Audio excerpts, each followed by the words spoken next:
Thank you, and good evening. One of the questions that comes up often in my line of work that we see every day as a very reaction-based question is the question of what were we thinking, or why weren't we thinking? And from my perspective in relation to sustainability, it's not so much a question of what we're thinking or why we're not thinking, but it's a question of how we're thinking and how that thinking drives our behavior and in return creates the results that we see around us. Everything that we do, including our initiatives for sustainability, are consistently internal with the frame that we're operating from. There are some really classic unsustainable mental models that continuously get in the way of decision-making processes that require deep reflective thinking. I thought today that what I would like, because I think it's important to show an example of self-reflective thinking, would be to give some examples of those unsustainable classic mental models and how they show up in my work as a sustainability educator. Just recently, I started a new job, and we were holding a training for education for sustainability for a group of community members who are both informal and formal educators who came from diverse backgrounds in their community in forms of leadership, in forms of interest around sustainability, and came to us to get a deep training around education for sustainability and how they could apply that back into their communities. So I showed up in this state-of-the-art LEED building that we had chosen for our participants to come to. It had a fully complete kitchen next to the conference room that we were going to be working in for 5 days. We all carpooled in a hybrid car on our way there. So the external framework of what we had created and the potential for deep thinking and learning processes to occur really seemed ripe. And I was really excited. I'd been stuck in academia in my head writing away for months, and I was finally out in the community doing something I loved again. So lunchtime came, which means the food came. And I didn't know what the situation was going to be, and so I packed my own food and my own meal with my own napkin, and I was sitting in my corner, and I was sort of not really paying attention. And then out of the corner of my eye, I saw these 3 very large garbage cans sitting right next to my colleague, who was sort of discoursing with a couple of the participants that came about unsustainable mental models and how they drive our behavior, which creates the results that we see around us. And I'm looking at these 3 large garbage cans slowly and quickly being filled with plastic cups and plastic plates and plastic forks and plastic knives and all of the food that could have been potential compost just being dumped into the garbage.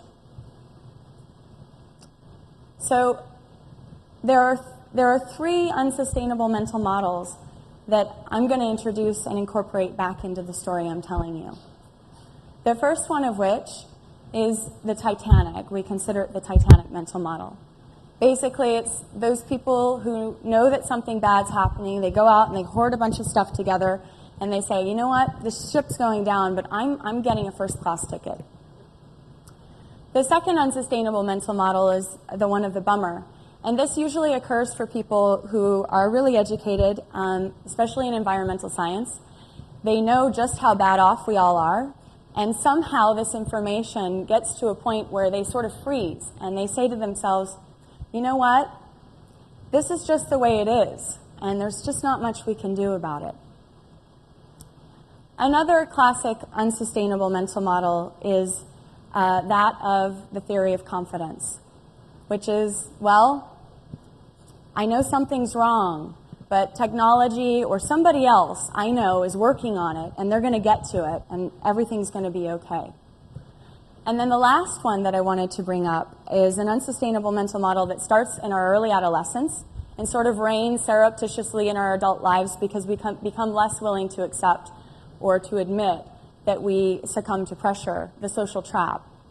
So nobody else is doing it, so I guess I shouldn't either, or everybody else is doing it, I guess I should. And then I think more deeply coupled with insecurity, nobody else seems to be thinking about this, so maybe it's not that important. Maybe I shouldn't be thinking about it either. So as I was sitting there eating my sandwich and looking at the garbage cans filling up, the first unsustainable mental model came in for me, which was the theory of confidence. In my mind, I started to think, well, we must be incorporating some kind of learning process around this. How could we do this otherwise? How could we be generating so much garbage while we're talking about moving towards sustainability and making different choices if it wasn't somehow included in what we're going to do within a 5-day training?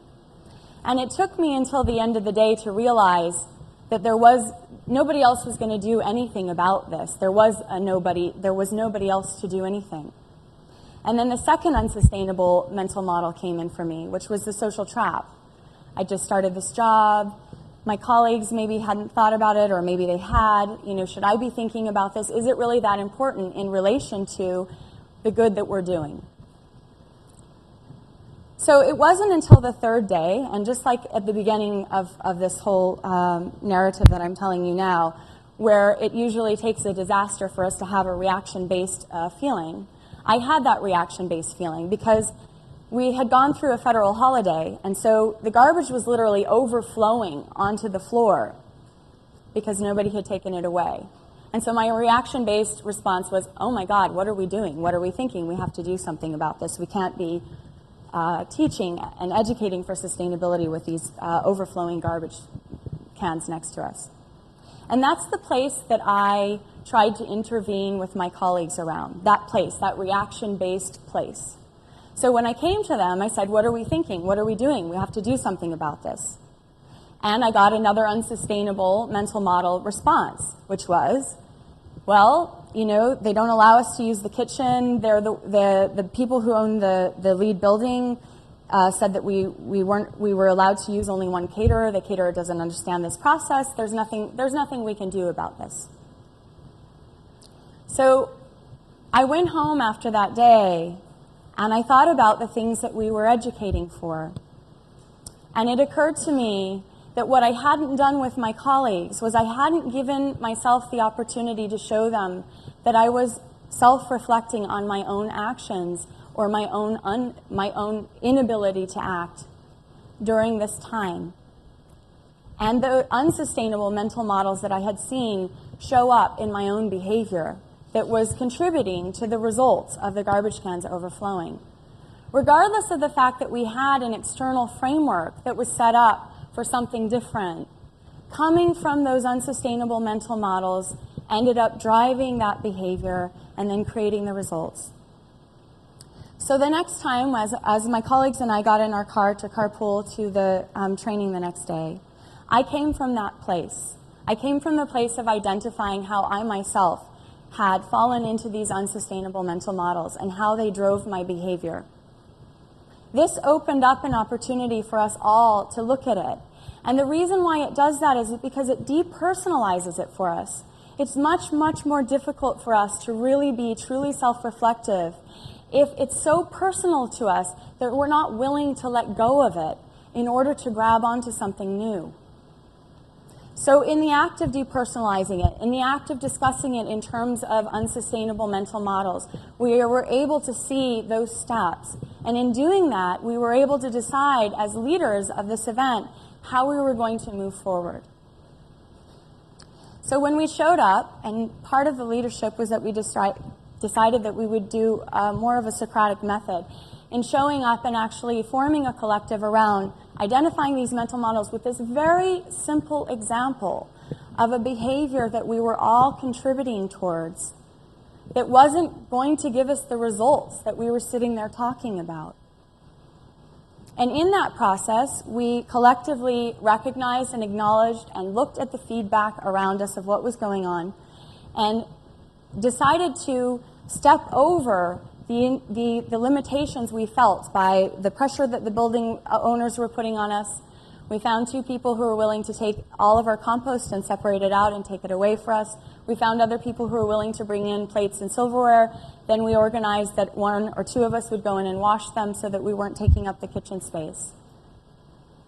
The reason why I think that this is so important, even though it's so simple, is that all of this information that we receive about the things that we need to do and how to do them if we're still coming from that framework, that mindset, that frame of thinking, we can set up something different externally, but in the long term, it's going to end up giving us the same results. And then we sort of stand around asking ourselves, why weren't we thinking? What were we thinking? Why didn't something different happen?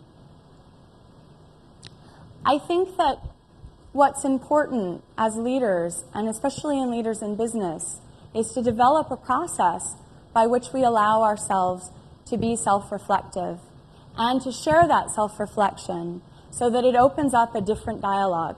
Not a dialogue around what we're not doing or a dialogue around what we should be doing, but a dialogue around how we are thinking and how that thinking drives our behavior and how it gives us those results. Only then can we really look at how to change our thinking, how that then might change our behavior and might end up giving us the solutions that we want to have without the unintended consequences coupled with them.